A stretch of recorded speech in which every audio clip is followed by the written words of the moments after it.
So, magandang araw po. Ako po si Danila Joy Agam, Community Development Officer ng ECFI Ilocos. So, taong 2016 po, July 11, nung nag-in po ako sa Northfield Foundation. Bale, nung una, work lang po talaga yung hinahanap ko dito. Pero habang tumatagal po, hindi pa lang pala siya isang organization, kundi isa itong pamilya or isang misyon na nagbabago ng buhay ng isang tao. Yung pagmamahal po kasi sa mga bata, lalo na po yung sa work po namin is yung um, ang kinakater po natin is yung sa children and youth with disability. Kaya yun po, uh, lalo yung sa mga batang may kapansanan, yung hangarin po natin na mabago po yung buhay nila at mabigyan po sila ng pantay-pantay na pagkakataon upang maging inspirasyon, naging inspirasyon po nila upang mapanatili po yung at patuloy po tayo yung sa paglilingkod po sa kanila. Kasi po, before po ako maging community development officer is naging office assistant muna po ako. So last year lang po na na-promote po ako naging community development po. And then po, nung una, nag-apply po ako sa kanila. Pero wala pa po nung mga staff. Pero yun nga po, dahil din po sa mga pangyayari, hindi ko po tinuloy.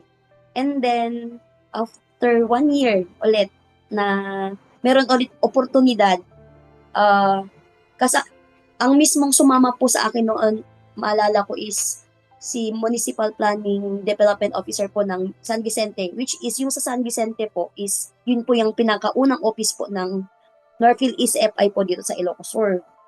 And sa awa naman po ng Diyos, natanggap po ako. Yun po, doon po nagsimula yung pagbabago po ng buhay ko. Ito po yung hindi ko makakalimutan na even sa mga kasama ko, nasabi ko naman po nung may mga pagkakataon na nag-sharing kami.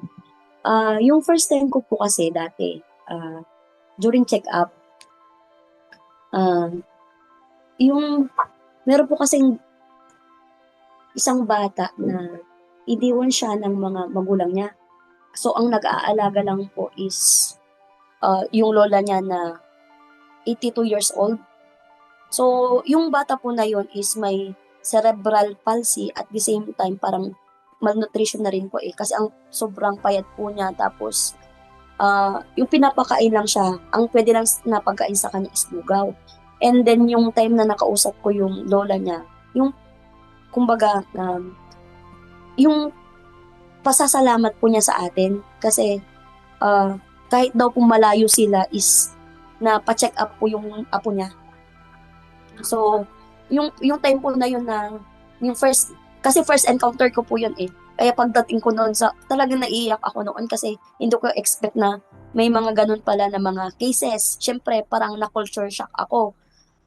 Kaya nung pagbalik ko po sa office noon na, as in umiiyak po ako noon na, ba't ganun may mga tao na ganito, pero na iniwan yung anak, ganito. Pero yung makita mo naman po yung pagbabago ng mga bata, lalo po nang natulungan po natin na pa-check up po natin sila and makita mo naman niya na may changes po dun sa bata and yung pagte-thank you din po ng lola na ma'am maraming salamat po kasi yung pagmamalasakit niyo po sa apo ko. So parang napakalaking bagay po yun.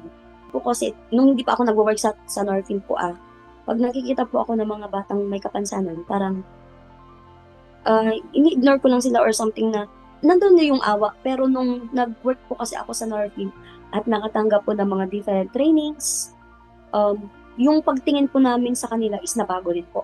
Kumbaga, as Northfield worker, yung parang, kung dati-dati is pag may nakakarinig ka ng mga tao na parang binubuli po sila or yung gumagamit po ng mga words. Ngayon po, syempre, sa tagal ko na rin po na nag-work sa Northfield, parang tayo na po yung parang nagsasabi na, oy, wag ganyan, hindi yan ang tamang pagtawag sa kanila.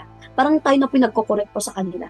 Kumbaga, yun din po yung isa na naging pagbabago po. And yung working in Northfield po, isa po na ko is yung mga naibigay din po ng mga trainings, which is parang yun din po yung nagpalago ng personality development ko po. Na kung dati-dati is mahiyain lang ako, ngayon nakakaya ko nang magsalita sa harap ng maraming tao.